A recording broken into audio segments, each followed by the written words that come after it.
Tina. Hello. And I have a question. I was thinking, I often forget that you and Liam actually are from Australia. Sometimes in interviews I'm like, whoa, you have an Australian accent. But I was just curious to know if they base the people of Asgard, did they base their accent off of yours actually? I was curious about that. Yes, Asgardians are traditionally from Australia. That makes sense. Many thousands of years ago.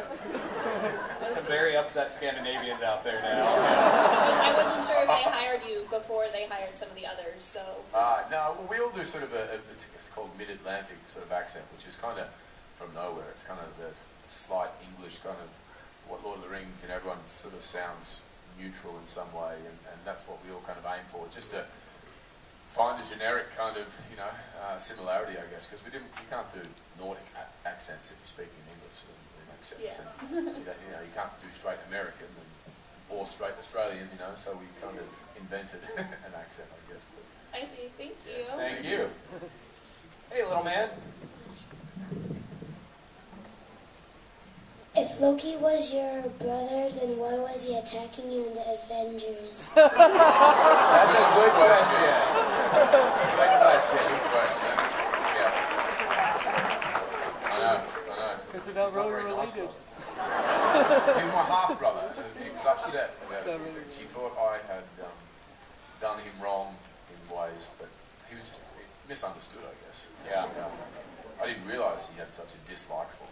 I thought we got along well, and I'm not sure. He's a little bit evil, I think, and a little bit good. So that's the tough thing, you keep forgiving.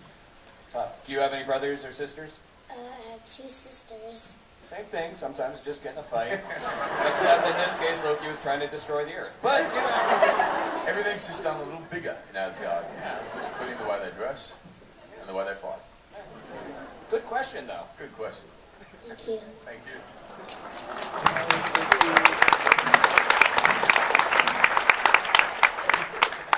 Hello, my name is Brian. First of all, my wife and sister-in-law want me to tell you they say hi. Hello.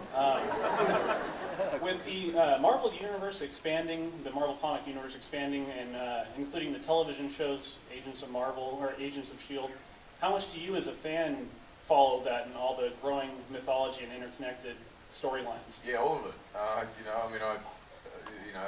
As I'm excited to see Captain America or Iron Man or Avengers as everyone else is, I think we all came into it as a fan, and a fan of movies, and especially movies like this, and then after having shot the films, even more so.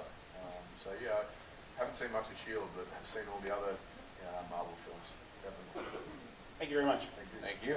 Are you in the loop on all the stuff that's going on? Like, do you get memos about, oh, by the way, don't talk about this because this thing's happening? A little bit, yeah. And they all sort of connect. And you start reading the script going, wait, why am I doing this? And it's like, oh yeah, because in this episode of S.H.I.E.L.D. we said this about you, or in Captain America they're going to do this, and so it all does sort of connect in one big elaborate puzzle. Cool. Now you can tell us all that, right? Yeah. What did I just say? I was just wondering, through the Avenger movies, was it hard learning to fight with a hammer? Like, did you ever wish you had a different weapon? Yeah, it's a pretty silly weapon. It's like really top heavy, and it's we kind of had to invent a fighting style, and it became almost a bit like boxing, and it was kind of an extension of your arm. But it's pretty clumsy, yeah. It can split the earth in half, so that's good. You don't want to mess around with that kind of thing. It helps you fly.